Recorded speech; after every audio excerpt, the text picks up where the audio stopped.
Ah, yes, gather round and hear my words, children. I am Ikoma Tatsuyori, and together we are going to look deep into a true time when the ancestors wept and when the empire was almost unmade by perhaps the hand of a wrathful heaven. The time of the blight came upon us in the year 1160, the Asawa calendar. The rice rotted in the fields. What were we to do when it was that the peasants informed us that they could not eat, they could not give unto us our due? We had our duty to maintain. Bushido is our metal, it is our steel. We extended our hands out to those whom would seek to engage in the virtue of compassion. We had many mouths and not enough rice. The haughty Crane, our long-time adversaries, decided now to sit upon their laurels whilst it was that their fertile fields still had a bumper crop. This was unacceptable. The command was given, the legions were raised. Hungry men will fight all the more viciously to fill their bellies, for hunger, I assure you, child, is a terrible death. So it was the army marshalled, it assembled, and together, a band as we were of brothers, pushed into the Crane lands. They were soft. They are more akin and able to speak than they are to be of any use.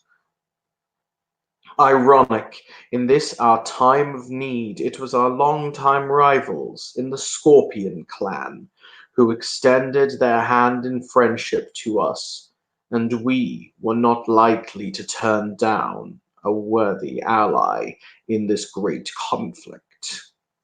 We smashed the Crane army at Nukozen and then continued north. Their stores and their provisions fed our bellies.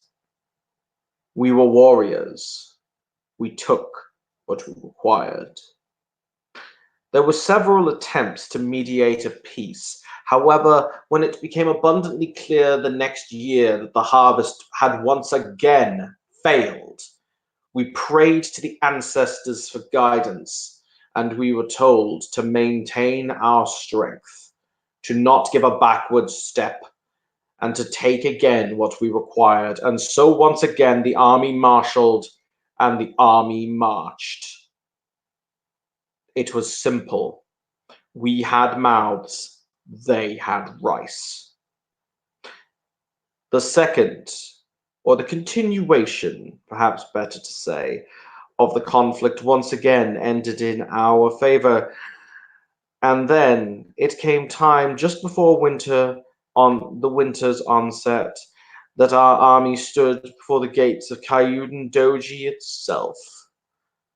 But we were forced, unfortunately, to withdraw to winter quarters, at least for the time being. Then came the third harvest.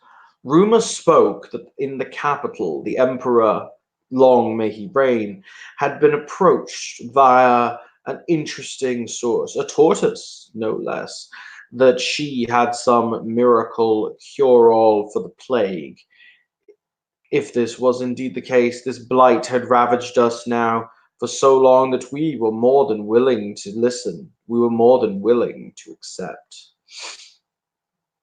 And so it was that this was indeed proved to be correct, and the harvest that year, though meager by comparison, sustained us. The fortunes be praised, Inari Okami be praised.